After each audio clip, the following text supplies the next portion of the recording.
top stories tonight in Y News.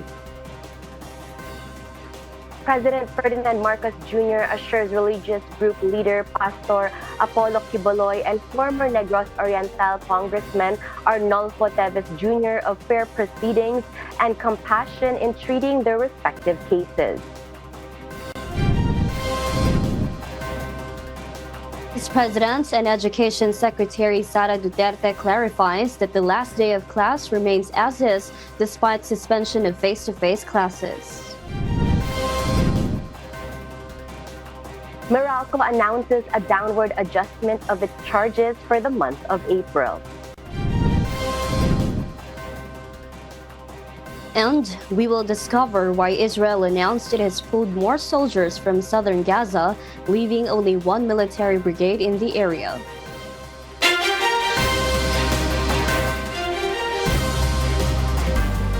Good evening, Philippines and the world. Today is Monday, the 8th of April, 2024. Join us in the next hour as we deliver today's top stories around the Philippines and in other parts of the world. I am Orlin Quijano. We are also seen in 1,935 satellite monitoring centers nationwide and via live streaming worldwide through the UNTV News and Rescue social media channels. I am Marvi Delphine.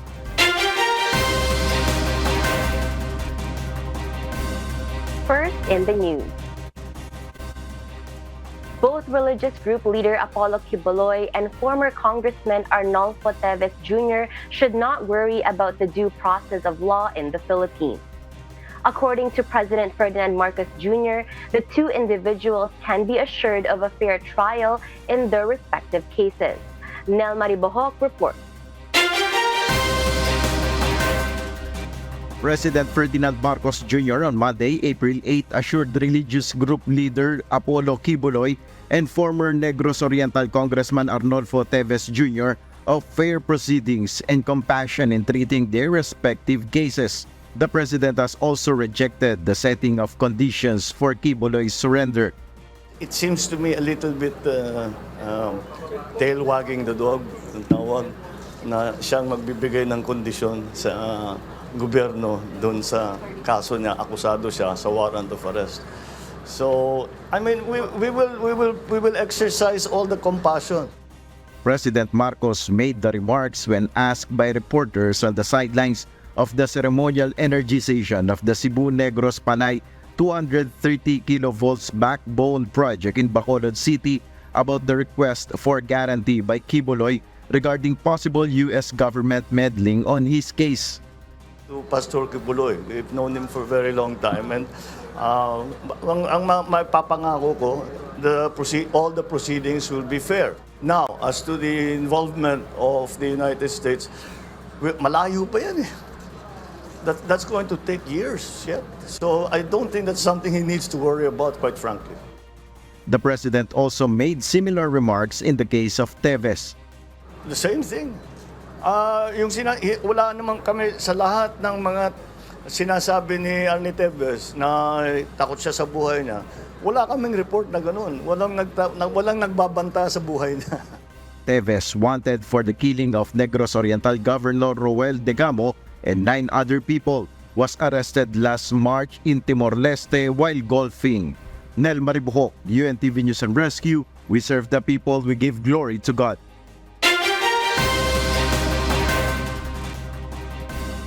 The Department of Justice, or DOJ, challenges religious group leader Apollo Quiboloy to face his charges without conditions. Dante Almento tells us why. Apollo Quiboloy's lawyer, attorney Israelito Turion, emphasized that his client is willing to face the charges against him in the Philippine court. However, due to the alleged intervention of the United States government to extradite him, Quiboloy is forced to hide. Hindi lang kasi ito dito sa Pilipinas meron ding kaso sa United States of America, and he has this legitimate fear na baka i-extraordinary rendition siya. In his recent statement, the religious group leader said he would either be abducted or assassinated, and that he would surrender if the U.S. government would not interfere in his case. Dalawang bansa ang nagkasabwat bansang puti at bansang Pilipino ang nagsabuatan para ko'y damputin at ang endgame ay extraordinary rendition which may be kidnapping and which may be assassination. At ako ay very inclined ako na assassination talaga ang mangyayari. Meanwhile, Department of Justice or DOJ Secretary Crispin Boyeng Rimulya responded that Quiboloy could not impose any conditions. He must surrender according to the terms or conditions of the law. In addition, Rimulya stressed that Quiboloy's cases are not simple but involved serious and morally abhorrent offenses such as sexual abuse of minor and human trafficking. The DOJ urged the religious group leader to tell the whole truth in court to redeem himself.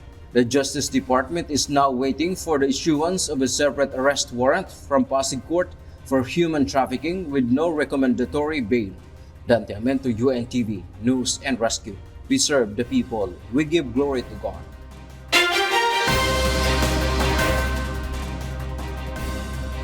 A lawmaker has dared Kingdom of Jesus Christ or KOJC leader Apollo Kiboy to show up and face the Senate investigation into his alleged abuses.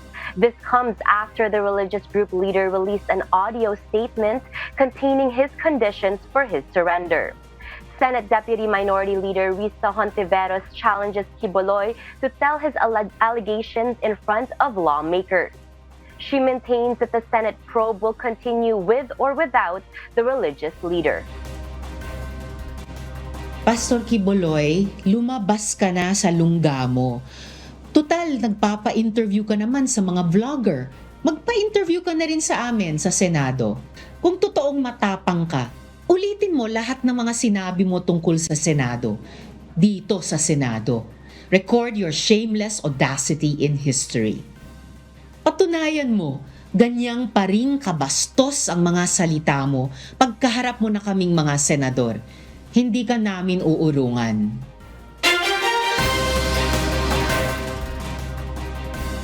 And for the news abroad.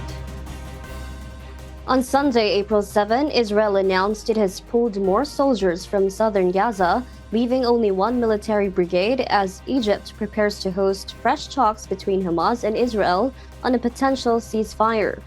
Israel has been withdrawing its military in Gaza to relieve reservists and following calls from Washington to improve the humanitarian situation. Just last week, 7 aid workers were killed in Gaza after an Israeli attack. Israel's terms for a ceasefire includes a hostage release, while Hamas states that the agreement must include residents' freedom of movement across the Gaza Strip. There are around 130 hostages still being held in Gaza, with Israel intending to press on with the war until Hamas no longer controls Gaza or threatens Israel.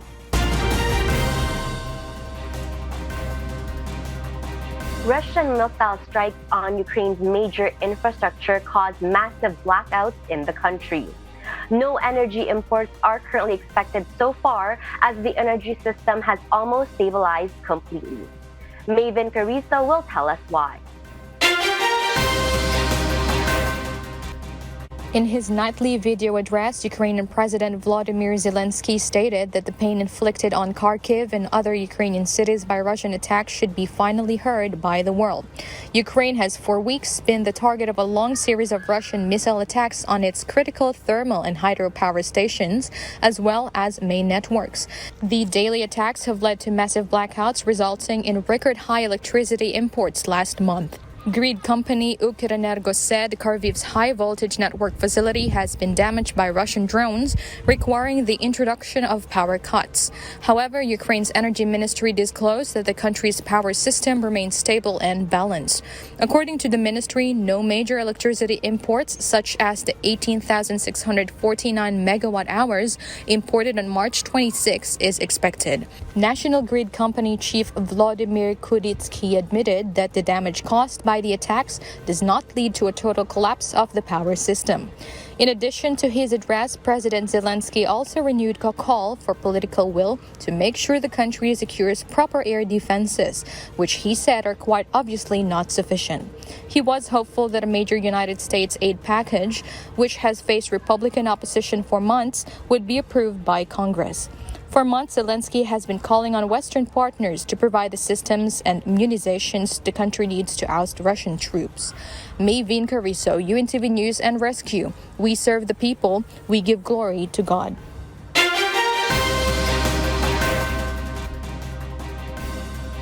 We'll share more global stories with you later.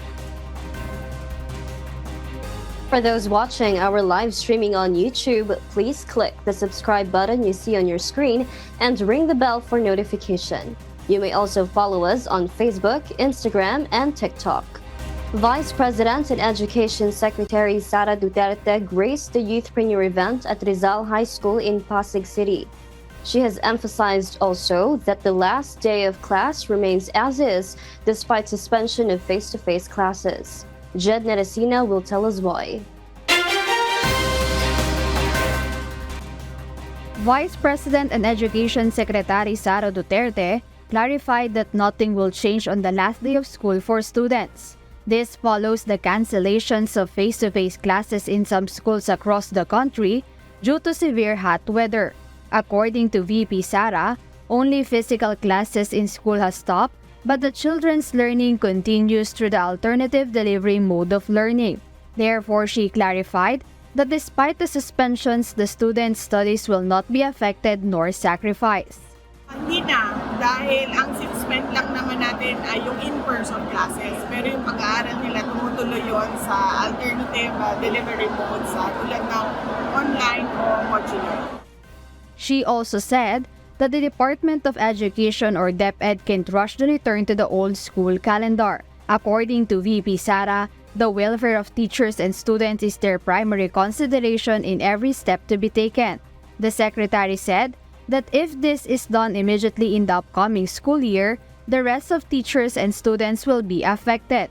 Hindi natin pwede compromise ang pahinga ng ating mga teachers and ng ating mga learners dahil hindi natin pwede idire-diretso ang mga klase dahil kailangan ng pahinga, hindi lang ng teacher, kundi ng mga mag-aaral.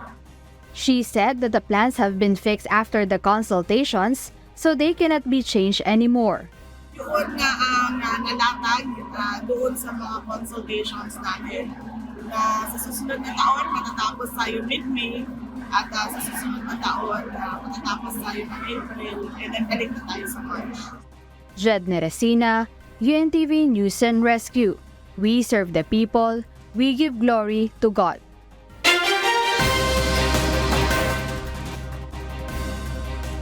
Meralco announces a downward adjustment for the month of April. This is due to generation and transmission charges. Rosalie Cos will tell us why. Violi and June are expecting an increase in their electricity bill this dry season. They said this is due to their more frequent use of air conditioner, electric fan, and refrigerator. Thus, they were happy to know that Manila Electric Company or Meralco has reduced its charges this month. Sana lagi. Sana laging na may discount yung matataas. Para naman makabawas ng sa bill. Hindi rin natin masabi na magtipid dahil sa init, kaya lang mas maganda kung mababa lagi. Good news yun. Siyempre, makakabawas ng bayarin. Pandagdag din sa gastusin. Meralco has reduced its electricity rate by almost 1 peso or 0.9879 centavos per kilowatt hour this April. This means households consuming 200 kilowatt-hour per month will have a reduction of up to 198 pesos in their electricity bill. For those consuming 300 kilowatt-hour, there will be a reduction of 296 pesos. For 500 kilowatt-hour, it will be 494 pesos. The primary cause of the overall reduction in electricity charges this April, according to Meralco, is the low generation and transmission charges. This is a result of lower charges from independent power producers and power supply agreements. Mga dahilan kung bakit bumaba yung kuryente, parang dalawang factors, generation and transmission, parehong bumaba. So nagkaroon ng combined impact of almost a 1 peso reduction. In March 2024, Meralco's electricity rates increased by 0.0229 centavos per kilowatt-hour, resulting in a slight increase in consumers' bills. Meanwhile, despite the decrease in electricity rates this April, Meralco once again encouraged the public to be more prudent in their electricity usage. This is amid the expected increase in consumption during the season. Rosa Licoz, UNTV News and Rescue. We serve the people, we give glory to God.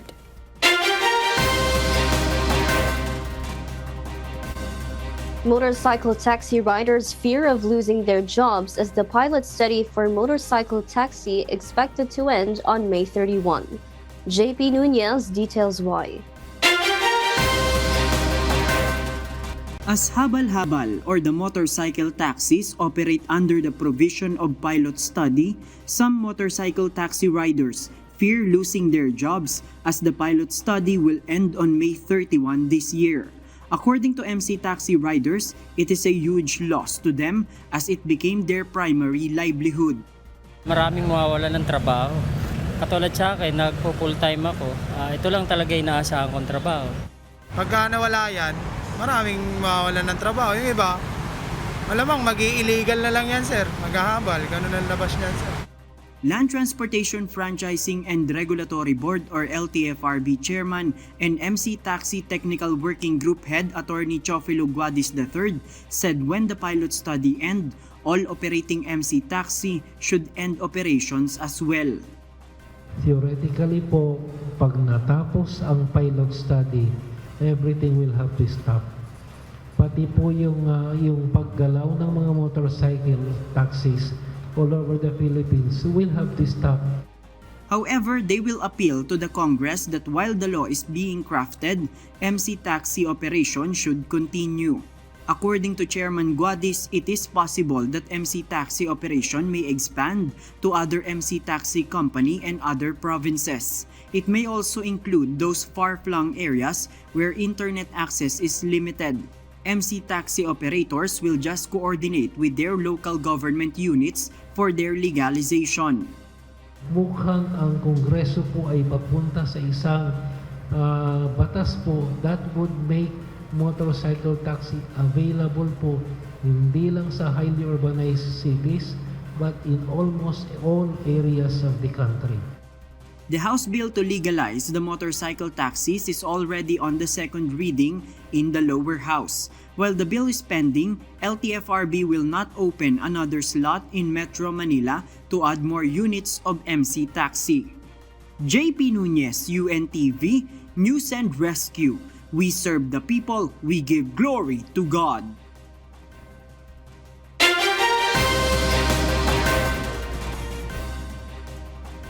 And in other global news, New Zealand has recently tightened its visa policies in response to what they call unsustainable net migration.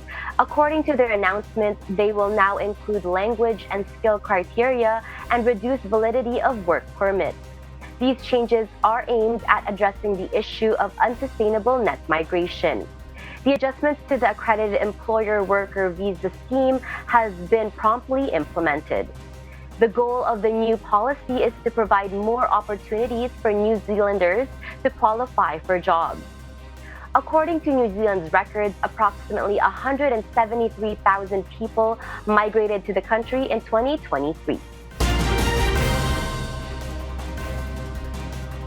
Japanese Prime Minister Fumio Kishida has issued a warning of significant changes in their alliance with the United States just days before his scheduled meeting with U.S. President Joe Biden.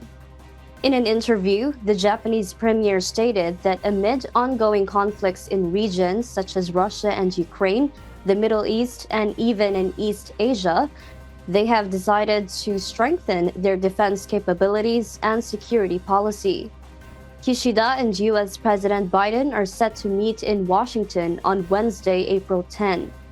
It is expected that they will also attend the first ever trilateral summit between Japan, the U.S., and the Philippines.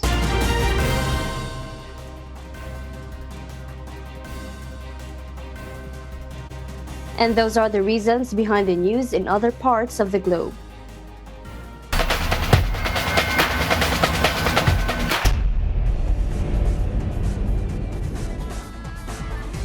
Winners emerged in a thrilling preliminary round of the UNTV Volleyball League Season 2 held at Paco Arena in Manila yesterday.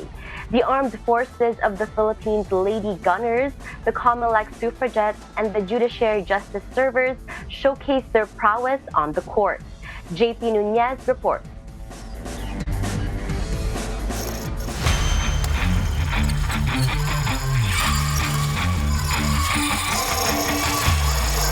In the continued action-packed battles of the UNTV Volleyball League Season 2 preliminary round yesterday, April 7, held at the Paco Arena in Manila, in the first game, the AFP Lady Gunner emerged victorious against the BFP Lady Firefighters in a thrilling 3-1 match, with scores of 25-21, 19-25, 25-10, and 25-13.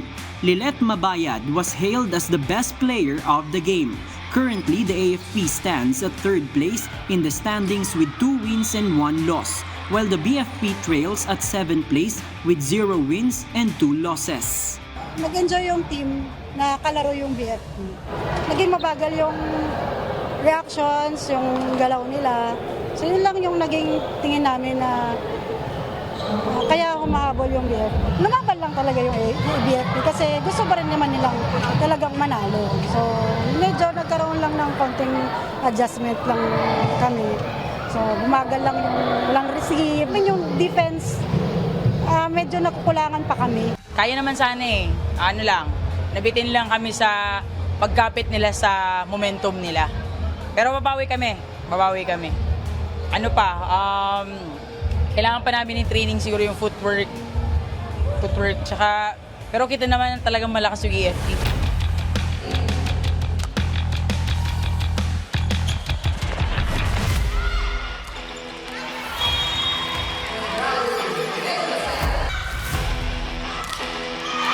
Moving on to the second game, the Comelec Suffragettes secured a win against the Senate Lady Defenders in a nail-biting 5-set match with scores of 18-25, 22-25, 25-29, 25-21, and 15-12.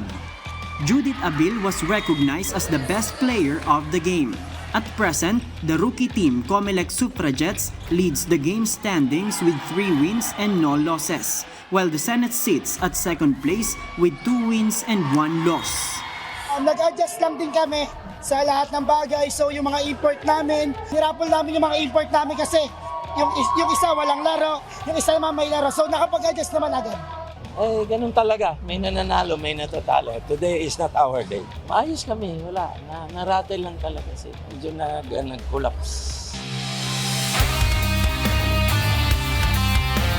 In the third game, the Judiciary Justice Servers also claimed victory against the SSS Pension Protectors in 3 consecutive sets, with scores of 20-25, 21-25, and 21-25.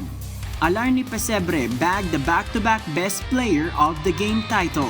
In the game standings, the Judiciary is now in 4th place with 2 wins and 2 losses, while SSS currently holds 6th place with 1 win and 1 loss.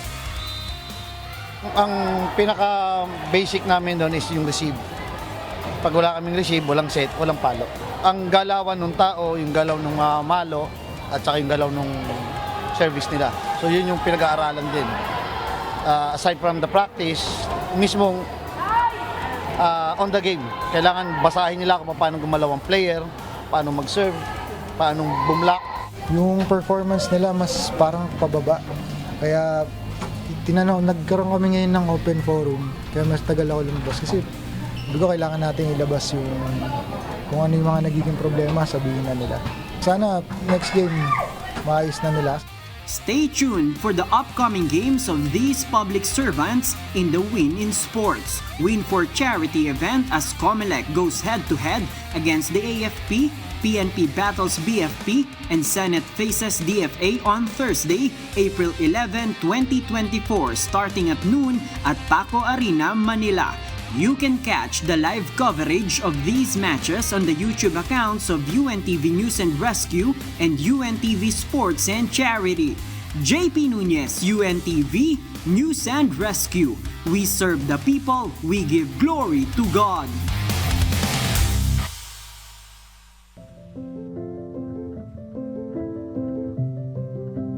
Our kasangbahay, as the world faces these trying times amid the various challenges and uncertainties, we are inviting everyone to join the global prayer for humanity. Good day. I'm Brother Eli Soriano of the members of the Church of God International. I want to invite you to join us in a minute of prayer every day to pray for humanity and the whole world as we go through these perilous times. While safety measures like washing of hands and strengthening of our immune systems may help us through this horrible predicament, there is still no precaution or cure more powerful than God's mighty intervention. And we need His intervention now more than ever. It doesn't matter what religion you are in or what denomination you belong. This is an invitation for all the people around the world who cares for the future of their family, friends, loved ones, and humanity as a whole. Everybody is welcome to pray with us. For more details, you can check out the description box below. Thank you very much, and I hope to hear from you soon. May God bless you.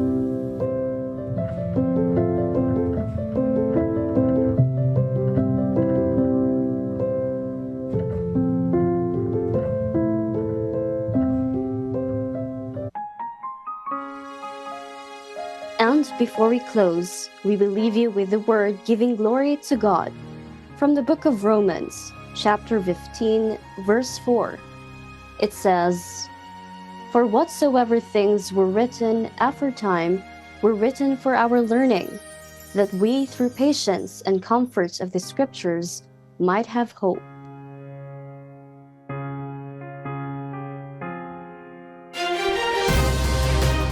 And those are the reasons behind the news April 8, 2024. Reasons we deliver to you as they unfold.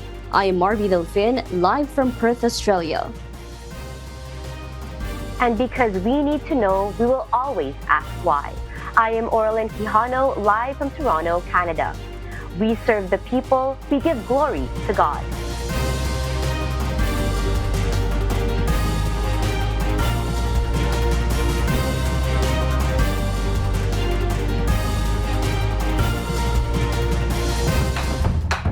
It seems to me a little bit tail wagging the dog, ang tawag, na siyang magbibigay ng kondisyon sa gobyerno doon sa kaso niya, akusado siya sa warrant of arrest.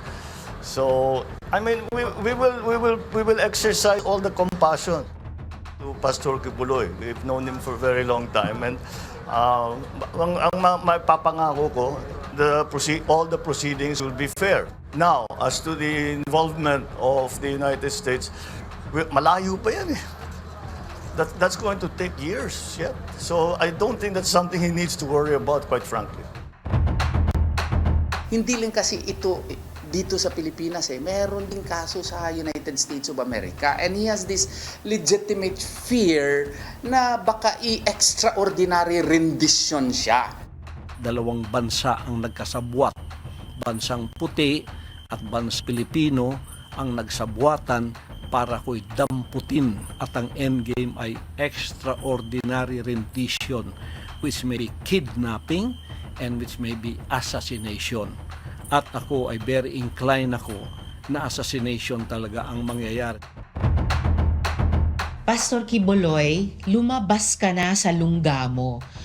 Tutal, nagpapa-interview ka naman sa mga vlogger. Magpa-interview ka na rin sa amin sa Senado. Kung totoong matapang ka, ulitin mo lahat ng mga sinabi mo tungkol sa Senado. Dito sa Senado.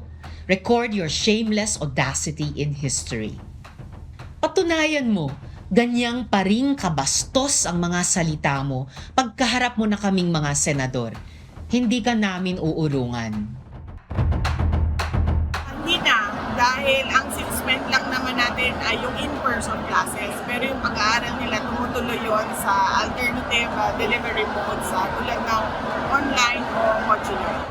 Hindi natin pwede compromise ang pahinga ng ating mga teachers and ng ating mga learners dahil hindi natin pwede idire-diretso ang mga klase dahil kailangan ng pahinga, hindi lang ng teacher, kundi ng mga mag-aaral. Theoretically po, pag natapos ang pilot study, everything will have to stop. Pati po yung paggalaw ng mga motorcycle taxis all over the Philippines will have to stop. Maraming mawawala ng trabaho. Katulad sa akin, nagpo-full time ako. Ito lang talaga inaasahan kong trabaho. Pagka nawala yan, maraming mawawalan ng trabaho. Yung iba, malamang mag-i-illegal na lang yan, sir. Maghahabal, ganun ang labas niyan, sir. Nag-enjoy yung team na kalaro yung BFP. Naging mabagal yung reactions, yung galaw nila. So yun lang yung naging tingin namin na kaya humahabol yung BFP. Lumaban lang talaga yung BFP kasi gusto pa rin naman nilang talagang manalo. So medyo nagkaroon lang ng konting adjustment lang kami. So bumagal lang yung walang receive. Yung defense, medyo nakukulangan pa kami. Nag-adjust lang din kami sa lahat ng bagay. So yung mga import namin, nirapol namin yung mga import namin kasi yung isa walang laro, yung isa naman may laro. So nakapag-adjust naman agad.